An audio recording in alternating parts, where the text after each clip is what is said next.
ভাই আসসালামু আলাইকুম, কেমন আছেন? ওয়ালাইকুম আসসালাম, ভালো আছি। কেরে পাপ্পু, দাঁড়িয়ে আছো কে? বসেক। আচ্ছা, বসতেছি। তে এলাকার কি খবর? নির্বাচনের কি অবস্থা? মাঠটা যেভাবে গোছাছিলাম, খালি মনে একটা দুঃখ, আপনি মার্কা পেলেন না। পার্টি যে কিভাবে তোতাক মার্কা দিল, এটাই তোমার মাথায় ঢুকিচ্ছি না। ওইরকম থার্ড ক্লাস লোক কি পার্টির মার্কা পাওয়া যোগ্য যোগ্য হচ্ছে না আপনি? তাই মনে দুঃখে ভোট করা বন্ধ করছি, এই জন্য বাড়িতে বসে থাকি।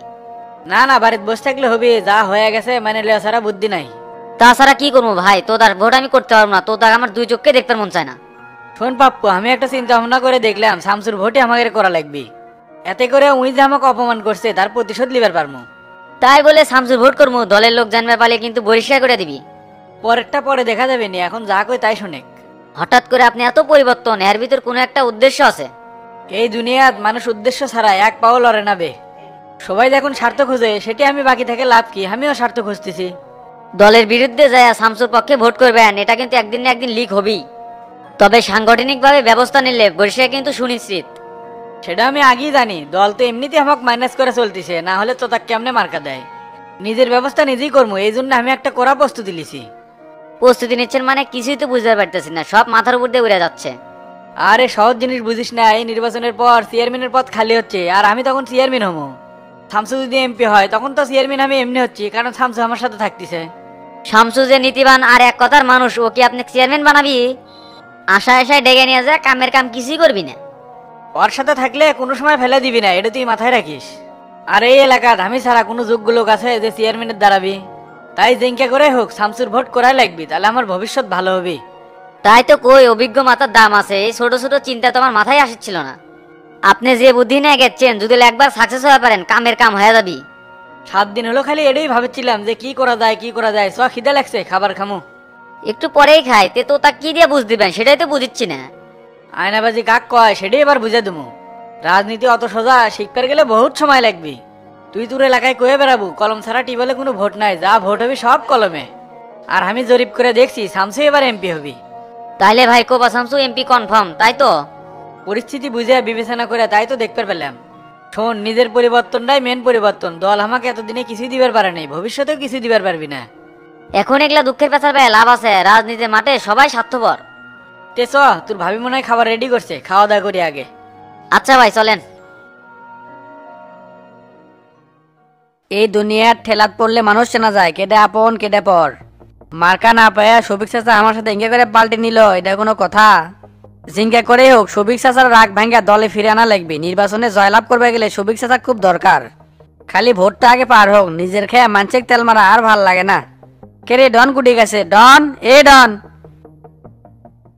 ভাই হুকুম করেন, কি করা লাগবে? তুই হারামজাদা খালি হুকুমের অপেক্ষায় থাকিস, নিজের বুদ্ধির থেকে কিছু করে পারিস না। আমার কামই হলো হুকুম শোনা। হুট করে একটা কাম যে করবো, আপনি যদি পছন্দ না হয় সেই জন্য চুপ করে থাকে। আপনি যদি আমার কাজের প্রতি স্পিড দেন, তাহলে তো আমি ওলি সব জোরে নিয়ে যাবো। নির্বাচনের দ্বারা তো একবারে ধুয়ে গেলাম, টাকা খালি পানির মতো ফুরে যাচ্ছে। কালকে এক প্রোগ্রামে 35,000 গেছে, সামনে আরো 7টা প্রোগ্রাম আছে, আরো যে কত ফুরবি। আপনি এলি কি যে কন, 35,000 এই যে কোনো টাকা হলো? এখন যেসব টাকা খরচ করছেন এগুলো ইনভেস্ট হিসেবে ধরে নেন। একবার ক্ষমতায় গেলে সুদে আসলে সব টাকা তুলে নেবো। তখন সুলদুবরি গ্রামে এমন কোনো মায়ের বেটা আছে যে আমাকে ছাড়া কাজ করবে? চারিদিকে খালি কলম মার্কার জয়গান শুনতেছি রে, টিবল মার্কার কোনো নামই নাই। ইনকে করে চলতে থাকলে তো সামনে অবস্থা আরো খারাপ হবে। ক্ষমতায় যখন আমরা আসি, সিন্ডিকেট নির্বাচন দিয়ে জয়ী হওয়া লাগবে। আমাকে দল এখন ক্ষমতায়, মার্কার পরাজয় তারা কোনোভাবেই মেনে নিবি না। যেরকম করেই হোক টিবল মার্কায় তারা জয়ী করবে।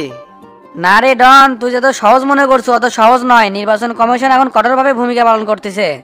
শুনতেছি যে প্রত্যেক কেন্দ্রে কেন্দ্রে সিসিটিভি ক্যামেরা লাগাবি। সরকার গণতন্ত্র টিকে রাখার জন্য কোনো জায়গাতে 2 নাম্বার নির্বাচন হবার দিবি না।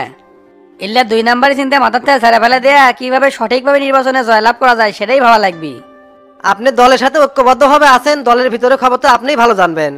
যেরকম করেই হোক সবিক চাচা কিন্তু আমাকে দলে আনাই লাগবে, তাই পিছু টান মারলে কিন্তু হবি না। হাবিব ভাইয়ের সাথে তো কথা বললাম, হাবিব ভাই তো ঠিক করে পারলো না, জিঙ্কা সিঙ্কাই থেকে গেল।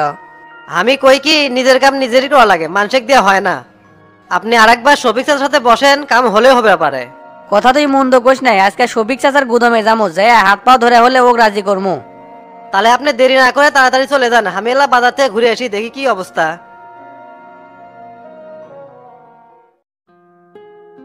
ওস্তাদ, আজকে কি কোনো প্রোগ্রাম আছে নাকি? সন্ধ্যের পরে খন্নায় একটা প্রোগ্রাম আছে, তুই থাকিস, সাথে যাওয়া লাগবে। আর মোজাম ভাই তুই না খবর দে, সন্ধ্যের আগেই যেন রেডি হয়ে আমার বাড়িতে আসে। আচ্ছা জামুনি, তে বাইরে মমিন ভাই আছে কিবেন কবি? পশ্চিম পাড়া কালামের কি জানি সমস্যা হচ্ছে, এই জন্য আমাকে লওয়ার জন্য আসছে। আর অফিসের কাজ কাম কি তুই ম্যানেজারে ঠিকঠাক ভাবে বুঝে দিয়াছ? ওস্তাদ এবারকার ম্যানেজার খুব কামের লোক, যে কাম দেয় সেইভাবে করে। তে শফিক চেয়ারম্যান যে কালকে আসছিল উই কি আপনার সাথে থাকবি?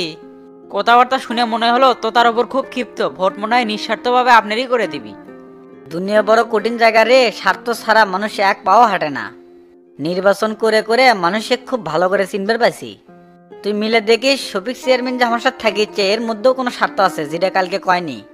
তবে ওই যদি থাকে আমার জন্য কিন্তু প্লাস পয়েন্ট, এলাকা তুই দুইবার চেয়ারম্যান, ওর কিন্তু অনেক ভোট আছে। তে আফজাল মাস্টারের সাথে এর মধ্যে আপনার দেখা হয়েছিল? মাস্টার সাহেবের সাথে এখনো দেখা হয়নি, শ্বশুর বাড়ির লোক এমনিতেই ঠিকঠাক আছে ওরা।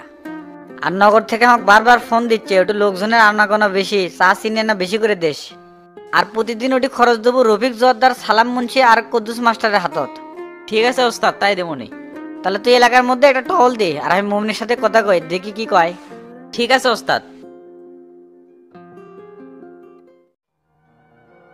চাচা, ও চাচা কেমন আছেন?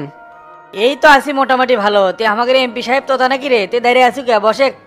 হাই হাই রে টিটকারি রে, কোথার সাইজ বাত্তারাইবেন কেঙ্কা? ভোটের দ্বারে যে এমন চিবেত পড়ে গেছি তা কয়ে বলে শেষ নাই। আচ্ছা চাচা বসতেছি। চাচা আজকাল আপনার কথাবার্তা শুনে মনে খুব কষ্ট পায়, আপনি আজকাল খুব পরপর মনে করেন আমাক। কেডা আপন কেডা পর সেই কথা কয়ে লাভ নাই, দলের সম্মান কিন্তু তোর উপর। প্রস্তুতি কেঙ্কা করে লিছু সেই কথা ক। আপনার পরামর্শ আমার খুব দরকার চাচা, আপনি ছাড়া একা একা আর কত দূর দৌড়াই? সারা জীবন তো আপনি আমার অভিভাবক আছিলেন, এখন যে আবার কৃষক পাঁচ টান দিচ্ছেন কিছুই তো বুঝিচ্ছি না। আমি আগে জেঙ্কে ছিলাম, এখনো সেঙ্কে আছি। আমি অভিভাবক হিসাবে চাই যে তুই এমপি হয় এবং দোয়াও করি। ইনকে মুখে মুখে কইলে হবি, মাঠে কাজ করা লাগবে। আপনাকে এতবার করে কইলাম মিটিং এ আসেন, কই আপনি তো আসলেন না। কাল পার্টি অফিস থেকে বাইরে হয়ে সভাপতির সাথে জেলা প্রশাসকের মিটিং আছিল, সেটি গেছিলাম। এই কয়েকদিন হলো শরীরের কন্ডিশন খুব একটা ভালো না, জ্বর জ্বর ভাব, তাই তোর প্রোগ্রামে আসবার পারি নাই। শোনেন চাচা, গ্রুপিং রাজনীতি দলের জন্য ভালো, কিন্তু এর প্রভাব কিন্তু খুবই মারাত্মক। তাই কই এলে ভেদাভেদ বাদ দিয়ে চাচা বাঁচতে এক হয়ে কাজ করি। কাজ আর কত করি, করতে করতে তো বুড়া হয়ে গেলাম। শোন তো তা, দল ত্যাগী নেতাগিরে চিনে না রে, যদি চিনলই নি তাহলে ত্যাগীগিরেই সম্মান করলো নি। ক্ষমতা একবার চলে গেলে না হয় বিদেশ পাড়ি জমান লাগবি, না হয় জেলে পচে মরা লাগবি। তখন এই বসন্তের কুকিলেরা ফুরুত করে উড়ান দিবি, এটাই হলে এলাকার রাজনীতি। আর যাই কোন চাচা, দলের যে আপনার একটা প্রভাব আছে এটা কিন্তু সত্যি। কষ্ট যখন করছেন আর কয়টা দিন ধৈর্য ধরেন, ত্যাগী নেতাদের দল অবশ্যই মূল্যায়ন করবি। আপনি আমাকে মন থেকে সাপোর্ট করলে দলের মধ্যে যে সমস্যা ছিল সব ঠিক হয়ে যাবে। হসে হসে আর তেল মারিস না, এমন কিছু আমি হয়ে আসি না যে আমি যে ডকুমো সেটি হবি। আর দল যদি আমাকে মূল্যায়নই করলো নি তাহলে তোর মতন লোকে এক মার্কা দিল না হিনি। তুই একজন আসিলি ইউনিয়ন ওয়ার্ডের সদস্য, তুই কেমনে মার্কা পাস? আমি কি করবো, দল আমাকে মার্কা দিছে, এটি আমার করার কিছু আছে? আপনার কথাবার্তা শুনে মনে হচ্ছে আমি টেকা দিয়ে মার্কা নিয়ে যাচ্ছি। আপনি বিশ্বাস করবেন কি করবেন না সেটা আমি জানি না, কিন্তু আমি যেতেই যাই এখনো কিন্তু আপনাকে অভিভাবক হিসেবে মানি। হ্যাঁ সেটা আমি জানি, আর কালকের মিটিং এ নেতা কর্মীদের কাছে তুলে ধরছি যে তোতা সেংরা খুব ভালো। ভালোই করছেন, আর হাবিব ভাইও চায় যে আপনি আমার সাথেই কাজ করেন, আর পরবর্তী চেয়ারম্যানের দায়িত্ব নাকি আপনাকে দিবি। খবরদার তোতা, ওর কথা আমার কাছে কব না, কারণ ওর সাথে আমি আর নাই। ওই রকম মুখোশধারী রাজনীতিবিদ গেরে আমার হারাহারে চেনা আছে। আর শামসু যতদিন বেঁচে আছে ততদিন উঠলে আসা ছেড়ে দিলে তোতা। আর ছেড়ে না দিলে কি হবে? তোর গেরে সেই মুরত নাই রে তোতা, আমি সবিক বহুত চেষ্টা করছি তাই পারিনি। শামসুর দায়িত্ব আপনি আমার উপরে দেন, ও কিভাবে সাইজ করা লাগে সেটা আমি দেখবো। খালি আপনি আমার সাথে থাকবেন নাকি সেই কথা কন। দেখ তোতা, আমি আগে করছি এখনো করছি, দলের বিপক্ষে আমি নাই। তোর বারবার এক কথা কোয়া লাগবি না, টিবল মার্কার বিজয় আনবো ইনশাল্লাহ। বিকেলে আমার সাথে থাকেন, উত্তরপাড়া একটা মিটিং আছে, ওটি কিন্তু আপনার থাকাই লাগবে। কারণ উত্তরপাড়া যতগুলো ভোটার সব ভোটারই কিন্তু আপনার। আমার ভোট মানে তো তোর ভোট। তোর কি মনে হয় যে আমি দলের জন্য পরিশ্রম করছি না? দিন রাত 24 ঘন্টা দলের জন্যই পরিশ্রম করে যাচ্ছি।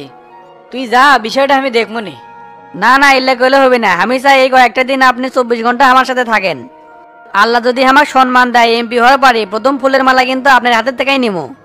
আল্লাহ যদি তোকে সম্মান দেয় অবশ্যই ফুলের মালা দিয়ে বরণ করবো। চাচা আমি তাহলে এখন উঠলাম, আর বিকেলে যান আজকে মিস করেন না। আচ্ছা যা, দেখবো নি কি হয়। হায় রে তোতা, তুই আর কত অভিনয় করবো আমার সাথে? তুই আর এমপি আমার সাথে যে খেলা খেললু ওটাকে আমি অত সহজেই ভুলবো? আমি তো তোর সাথে আছি খালি মুকুট, কিন্তু তল দিয়ে কাম করবো আর একজনের। রাজনীতি যে কি এবার তুই টের পাবো হারে হারে।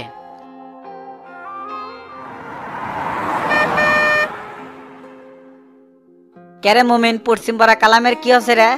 জমি জমাইলে বাপ বেটার মধ্যে কাজে আছে ভাই, বেটা বাপেক মারে মেডিকেলে পাঠাছে। কি যুগ জমানা চলে এলো রে, অর্থ সম্পত্তির জন্য বেটা বাপেক ধরে মারে। কেরে মরণের সময় কি এই অর্থ সম্পদ যাবি? যাবি তো 3.5 হাত জায়গা। 2 দিনের দুনিয়াত কয়েকটা দিন ভালো থাকার জন্য মানুষজন কি যে করে কিছুই বুঝি না। এরা মূর্খ না ভাই, এরা হচ্ছে মূর্খ, তাই বেটা হয়ে বাপেক ধরে মারছে। বিদ্যা না থাকলে যা হয় ভাই। ভাই শোনেন, তোতা কিন্তু বালুর বিষয় নিয়ে খুব জ্বলাচ্ছে। আপনার সামনে নির্বাচন, তাই দাঁতের উপর দাঁত দিয়ে আসি। জ্বালাচ্ছে কৃষক, নিষেধ মানে তো নিষেধ, ওটা তো আর হবি না। এর মধ্যে বেশ কয়েকবার আসছে ভাই, শেষে ওই টাকার অফার দিছে, এমন চোদন দিছি, শেষে ওই ঝিরঝির করে উঠে চলে গেছে। এলাকার ছেলেরা বালুর সিন্ডিকেট শুরু করছে। আগে নির্বাচনটা পার হওয়ার দিয়ে ডিটারজেন্ট দিয়ে শরীর ধুয়ে দমুনি। ভাই চারিদিকে তো খালি কলমের আনাগোনা শুনেছি, আমার যত লোকজন আছে সবাই তো ভাই এই কথাই বলিচ্ছে। আর তোতার টিউবওয়েলের তো কোনো খবরই নাই, সবাই বলেছে টিউবওয়েলের পানি নেই, তোতার মুখেরও কোনো দাম নাই। আগে থেকে জনগণের মধ্যে মিশে আছি, এই জন্য জনগণ ভালোবাসে, এই আর কি। তো বিয়ে শাদী করা লাগবে না? তোর বয়সের চেংড়া দুটো করে বাচ্চা ছেলের বাপ হয়ে গেছে। ভাই বিয়ে আর কই করতে পারলাম, মন থেকে একটা মেয়েকে ভালোবাসলাম কিন্তু পেলাম না। বুঝলাম না, না পাওয়ার কারণ কি? তখন বেকার ছিলাম আর সাথে মাদক সেবীও ছিলাম। তাই নাকি? তারপর কি হলো? মেয়ের বাপ চাচারা খোঁজ খবর নিয়ে দেখে আমি একটা মাদক সেবী এবং বেকার, এজন্য মেয়েকে অন্যের হাতে তুলে দিয়েছে ভাই। তবে সব মিলে ভালো আছে ভাই, ওই মেয়ে আমার জীবন থেকে যাওয়ার পর আমি বাস্তবটা বুঝতে পারছি, তাই আজকে এই পর্যায়ে আছি। কোথায় আছে মমিন, আল্লাহ যা করে ভালোর জন্যই করে, ওটা তুই মন থেকে মেনে নিলি। মানি আর কেমনে, মনটা তো ওর ভেতরে আছে, আনার বুদ্ধি কি ভাই। মাঝে মাঝে ফোনও দেয় ভাই, আমি ওর সাথে যোগাযোগ করি না। যোগাযোগ করিস না কে? কারণ পরকীয় করার জন্য ওকে ভালোবাসিনি ভাই, বিয়ে করার জন্য ভালোবাসছিলাম। তুই যে প্রেমিক পুরুষ সেটা কথাবার্তা শুনেই বুঝবার পারছি। তোর উপরে যে কেমন সেটা জানি না, তবে তোর মনটা খুব ভালো। ভাই গল্প করতে করতে তো কালামের বাড়ির সামনে এলাম, তাহলে নামা হোক গাড়ির থেকে। ঠিক আছে, তাহলে গাড়িটা বাই সাইড কর।